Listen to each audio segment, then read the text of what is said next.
എനിക്ക് വീടില്ല. അപ്പോൾ എല്ലാവരും എന്നെ സഹായിക്കണം. ഒക്കെ ശരിയാവും. എല്ലാ ആൾക്കാരും ഇത് കേൾക്കുന്നുണ്ട്. നല്ല മനസ്സുള്ള മനുഷ്യന്മാരൊക്കെ ഇത് കേൾക്കുന്നുണ്ട് കേട്ടോ. ഒക്കെ റെഡിയാവും, നമ്മളത് കയറ്റും. ഓക്കെ, നമ്മൾ നിങ്ങളെ ഒപ്പല്ലേ, നമ്മൾ നിങ്ങളെ മക്കളെ മാതിരി നിങ്ങളെ മകന്റെ മാതിരി തന്നെയാണ് നമ്മൾ കേട്ടോ. കേട്ടോ, ഓക്കെ, നമ്മളുണ്ടാവും കേട്ടോ. നമ്മളെന്തായാലും ഇത് കയറ്റി. പിന്നെ നമ്മൾ നിങ്ങളെ മകന്റെ മാതിരി, പിന്നെ ഒരുപാട് മക്കൾ നിങ്ങൾക്ക് ഉണ്ട് ഇവിടെ. ഈ കേരളത്തിൽ ഒരുപാട് മനുഷ്യർ നിങ്ങളെ കാണുന്നുണ്ട് കേട്ടോ. നിങ്ങൾ ഒറ്റക്കൊന്നല്ല, നമ്മൾ നിങ്ങളൊപ്പം ഉണ്ട് കേട്ടോ. നമ്മളിവിടെ വന്നപ്പോഴാണ് നിങ്ങളെ അവസ്ഥ മനസ്സിലായത് കേട്ടോ. ഒക്കെ ശരിയാവും. പ്രയാസപ്പെടണ്ട. അസ്സലാമു അലൈക്കും വറഹ്മത്തുള്ളാഹി. പ്രിയമുള്ളവരെ, യാസുറാണ് പൂക്കോട്ടുംപാടം. ഞാൻ ഒരു വീടിൻ്റെ മുന്നിലാണ്. ഇതൊരു വീട് എന്ന് പറഞ്ഞാൽ ഒരു തൊഴുത്താണ് ശരിക്കും. ഇങ്ങനെ ഒരു കുടുംബം ഈ കേരളത്തിൽ താമസിക്കുന്നുണ്ട് നിങ്ങൾ ആരെങ്കിലും വിശ്വസിക്കും?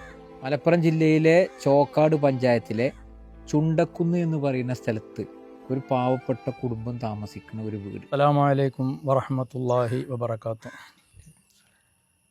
ബഹുമാനപ്പെട്ട സുഹൃത്തുക്കളെ, ഞങ്ങളിപ്പോൾ ഒരു വീഡിയോൻ്റെ മുന്നിൽ വന്നത് നമ്മുടെ ചോക്കാട് പഞ്ചായത്തിലെ ഈ ചുണ്ടക്കുന്ന് പ്രദേശത്ത് വളരെ പ്രയാസപ്പെട്ട് ജീവിക്കുന്ന, സാമ്പത്തികമായി പ്രയാസപ്പെട്ട് വീടില്ലാതെ പ്രയാസപ്പെടുന്ന ഒരവസ്ഥ നമ്മുടെ CM വലിയുള്ളാഹി സ്മാരക പള്ളിയുമായി ബന്ധപ്പെട്ട കമ്മിറ്റിയെ അറിയിക്കുകയും ആ കമ്മിറ്റി മനസ്സിലാക്കിയതനുസരിച്ച് ഞങ്ങളിവിടെ വന്ന് അന്വേഷണം നടത്തി.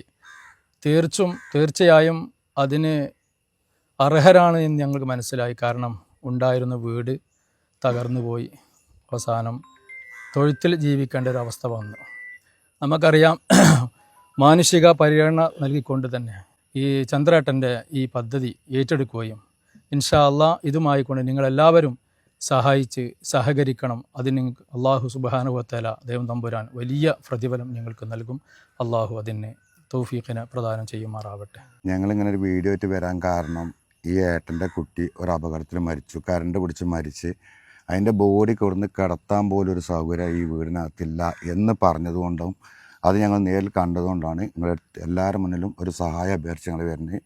നിങ്ങളെ കൊണ്ട് കഴിയുന്ന എല്ലാ സഹായവും ഈ കുടുംബത്തിന് വേണ്ടി എല്ലാവരും ചെയ്തു തരണം.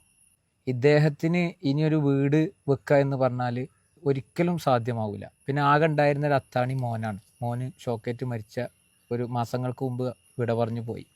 അപ്പോൾ ആ മോൻ്റെ ബോഡി കൊണ്ടുവന്ന് കടത്താൻ പോലും കഴിയാത്തൊരവസ്ഥയിൽ ഈ കുടുംബം ഇങ്ങനെയുള്ള ഗതികെട്ട ആ ഒരു അവസ്ഥ നമുക്കിവിടെ വരുമ്പോൾ മനസ്സിലാക്കുകയാണ്.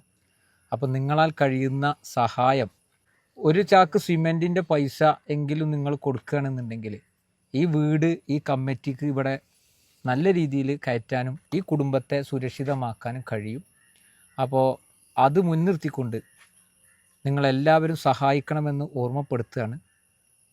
ഈ കൊടുത്ത അക്കൗണ്ട് നമ്പറിൽ, ഗൂഗിൾ പേ നമ്പറിൽ നിങ്ങൾ സംഭാവനകൾ നൽകി ഈ പാവപ്പെട്ട കുടുംബത്തെ മഴ നനയാതെ സുരക്ഷിതമായി, നമ്മളൊക്കെ ഉറങ്ങുന്നത് പോലെ നമുക്കൊക്കെ എല്ലാ അനുഗ്രഹങ്ങളും ഉണ്ടല്ലോ, അപ്പോൾ നമ്മളാൽ കഴിയുന്ന സഹായങ്ങൾ നിങ്ങൾ നൽകണമെന്ന് ഓർമ്മപ്പെടുത്തിക്കൊണ്ട് വളരെ പ്രയാസത്തോടു കൂടിയാണ് ഞാൻ ഈ മുറ്റത്ത് നിൽക്കുന്നത്. കാരണം ഈ കേരളത്തിൻ്റെ മണ്ണിൽ, നമ്മൾ ഈ താമസിക്കുന്ന സ്ഥലത്ത് ഇങ്ങനെ ഒരു കുടുംബം പ്രയാസം അനുഭവിക്കുന്നുണ്ട് എന്ന് കണ്ടപ്പോൾ എവിടെയാണ് നമ്മളൊക്കെ ജീവിക്കുന്നത് എന്നുള്ള ആ ഒരു തോന്നലുണ്ടായി പ്രിയമുള്ളവരെ. അപ്പോൾ എല്ലാവരും മനസ്സറിഞ്ഞ് സഹായിക്കണം. ഈ ചന്ദ്രേട്ടനെയും കുടുംബത്തെയും നമ്മൾ കൈപിടിക്കണമെന്ന് ഒരിക്കൽ കൂടി ഓർമ്മപ്പെടുത്തിക്കൊണ്ട് സഹായിക്കുന്ന എല്ലാവർക്കും പടച്ച റബ്ബ് അർഹമായ പ്രതിഫലം നൽകുമാറാവട്ടെ എന്ന് ആത്മാർത്ഥമായി പ്രാർത്ഥിച്ചുകൊണ്ട് പ്രതീക്ഷയോടുകൂടി നിർത്തുന്നു. അസ്സലാമു അലൈക്കും വറഹ്മത്തുള്ളാഹി വബറകാതുഹു.